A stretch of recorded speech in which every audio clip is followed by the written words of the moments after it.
to deconstruct the method of reproducing audio, but still being able to listen to audio playback without any loudspeakers. So in fact, each disc and the wire and the vibrating motors that are sending signals into the wire, this contraption more or less represents, technically speaking, a loudspeaker. But it's a loudspeaker that's deconstructed and reconstructed using alternate materials. The other technical aspect to how this works is that there are several large amplifiers that are sending these signals into the motors. So it does require a certain level of standard audio technology.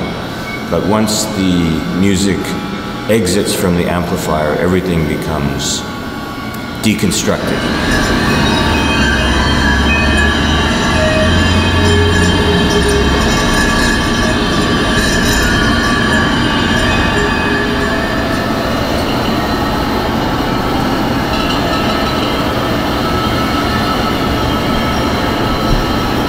I think that this piece represents my interest in combining low-tech with high-tech. So there's a high-tech involved in the fact that there's a computer selecting sound files that are being played onto the discs, and then uses a specific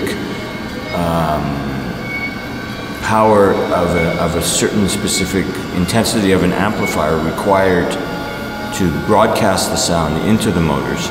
But once the sound arrives at the motors, everything becomes low-tech again. So they're quite cheap, inexpensive electronic surplus motors that I use.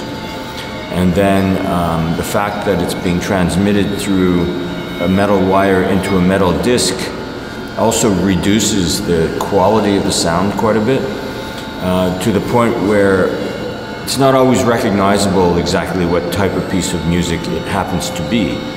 But that's because the discs primarily vibrate in certain frequency spectrums that are not really well suited to reproducing high fidelity sound.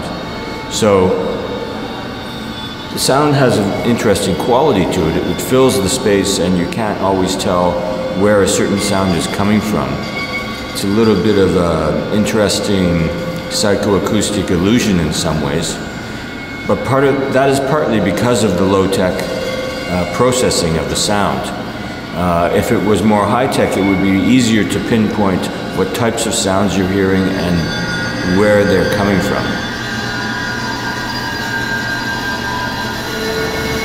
I should also mention the source of these sounds.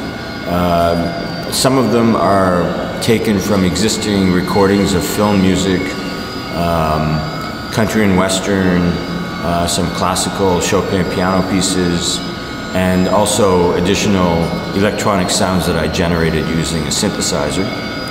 And all of the recordings were prepared by processing the original recordings and EQing them and filtering them and compressing the sounds in order for them to excite the aluminum discs in the frequency spectrums that the discs are suited to reproduce.